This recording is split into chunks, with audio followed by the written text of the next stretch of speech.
Já estamos de volta com o nosso programa Fábio Sacramento Entrevista. Pastor, nosso bate-papo está muito bom. Com certeza, as pessoas que estão nos seus lares nos assistindo está absolvendo, com certeza, realmente a preocupação que você tem com essas pessoas. A pergunta que o nosso telespectador, amigo meu, fez sobre a questão sair de lá, documentação, mercado de trabalho, como você auxilia eles nesse caso? Bom, veja bem, é uma das primeiras preocupações nossa. Então, com relação aos moradores em situação de rua, geralmente eles não têm nenhum documento.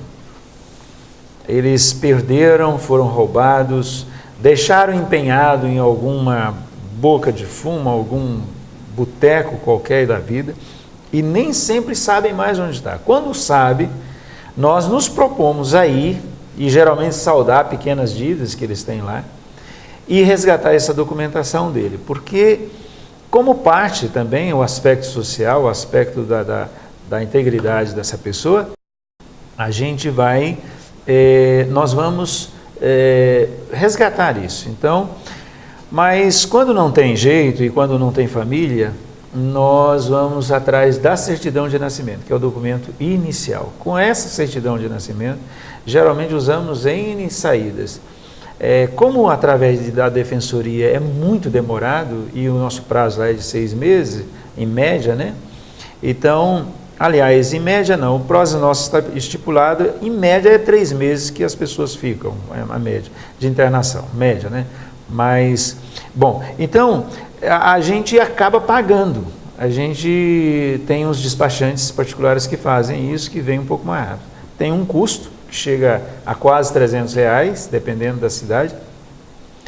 Chegando na certidão de nascimento dele, aí a gente empreende todos os documentos, de carteira, RG, CPF, a gente procura resgatar tudo isso.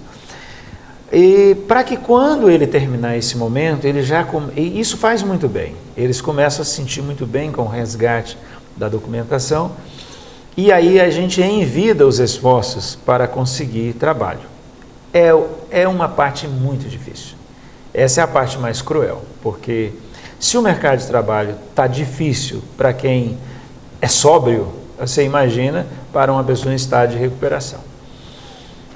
Mas Deus tem nos ajudado. A gente tem que fazer alguma coisa. A gente usa o sistema, a rede, o que é possível para ajudar essas pessoas. Você fala assim de dificuldade, mas eu tenho certeza que o seu sorriso abre muito quando retorno à família.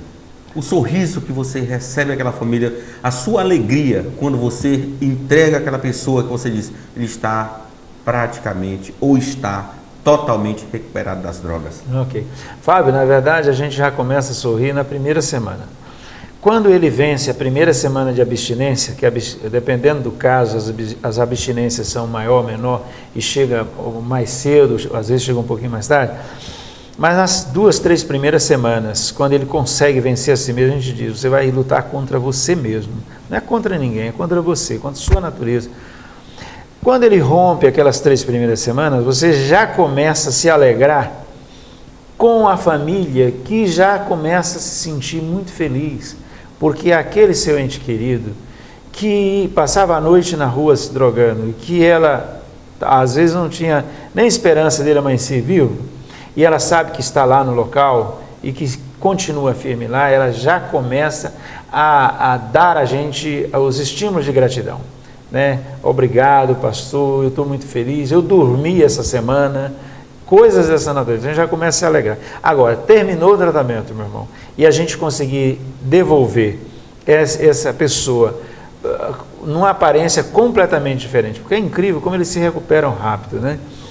Passou a se alimentar corretamente, foi medicado, o ambiente espiritual muito acolhedor, muito transformador. Ao final de 6 meses, né, que é o tratamento final, essa pessoa retorna, as famílias ficam muito agradecidas, e a gente encontra essas pessoas. Quando a gente encontra as pessoas, 1 ano, 2 anos depois, diz, pastor, meu filho continua limpo, meu irmão continua limpo, meu pai continua limpo. Não tem preço, não tem dinheiro que pague uma alegria dessa. A média de internação, você já me falou, a média de 3 meses, entendeu? Mas o tempo real que uma pessoa pode ficar lá, para seja assim, aquele que se recupera mais rápido? Olha, a gente tem N situações, casos e casos, né? Eu estava até comentando com o colega aqui também da TV, que eu tive um caso emblemático de um rapaz que ficou 15 dias lá. Ele é um cabeleireiro aqui na cidade. Ele ficou 15 dias, era usuário de crack, e com 15 dias de aconselhamento, com 15 dias de vivência dentro da comunidade, ele tem mais de 3 anos limpo. Então a gente chama isso de redução de danos de 3 anos, que essa pessoa está sem usar mais, né? Porém, a gente deixa bem claro que a dependência química é uma doença da vontade. A pessoa tem que todos os dias lutar contra isso. Agora, quanto mais tempo ele colocar de distância desse período em que ele usava e agora está recuperado, melhor. Ele vai criando a outra identidade dele, sóbrio, sem uso. Mas assim, oficialmente são 6 meses. Eu te diria que, em média, por aqueles que vão até 1 ano, eu tenho um caso também de eu permitir que a pessoa vá até 1 ano. Então vamos dizer assim, aquele que fica 15 dias, um que fica 30, um que fica 1 mês, que nós temos uma média de 3 meses dessa pessoa, desse universo que já passou por lá. Seria assim. Então, em números, só em números, a quantidade de acolhidos que já passaram por lá? Hoje nós temos prontuário na casa de 600 prontuários. E no período inicial que nós não fazíamos os prontuários, que a gente tinha um registro simples, a gente está chegando hoje, passou das 1000 pessoas diferentes internadas lá. Pastor, me responda, por que tanta vontade de ajudar o próximo? Bom, um pastor, se ele não tiver vontade de ajudar o próximo, ele está numa profissão errada, ele está num ofício errado, ele está numa vocação errada. Agora, ajudar o próximo em relação à dependência química, porque o trabalho do pastor envolve muitas questões. Às vezes imagina-se que um pastor só devia cuidar da questão espiritual, né? Mas a questão espiritual ela não está desassociada do social, do econômico, do financeiro, do familiar, é tudo. Agora, o aspecto mais específico, por nós estarmos cuidando também de dependência química, foram 2 motivos. Primeiro foi o problema muito grave, muito crescente e muito sensível na cidade, uma realidade específica de Paraupebas, né, uma cidade atípica, né, com uma população tão pequena como essa, com uma quantidade tão grande de usuários e abandonados nas ruas, né? Então, o governo fez o chamado. Foi o governo da SIC que chamou os pastores para fazer esse trabalho. Então, esse foi um aspecto. Então, nós atendemos os chamados e fomos. Mas logo nesse mesmo ano que nós estávamos idealizando esses projetos, essa coisa, eu vim a perder um filho através de um acidente de moto. Um filho de 19 anos, um menino maravilhoso, um menino especial, né? Numa viagem para um congresso, ele veio a falecer num acidente de moto. Então, isso, a dor desse momento, me deu, eu digo assim, mais força dentro dessa realidade para cuidar dessas pessoas. E ao fazê-lo, passamos a nos sentir muito bem, passamos a nos sentir mesmo curados de uma dor, de uma perca, poder nos importar com o nosso próximo. Então, realmente, se você me perguntar o que é felicidade, para mim hoje felicidade é cuidar do outro. Ela é melhor do que eu cuidar de mim mesmo. Quando eu cuido de mim mesmo, eu tenho a impressão de que nada sacia, né?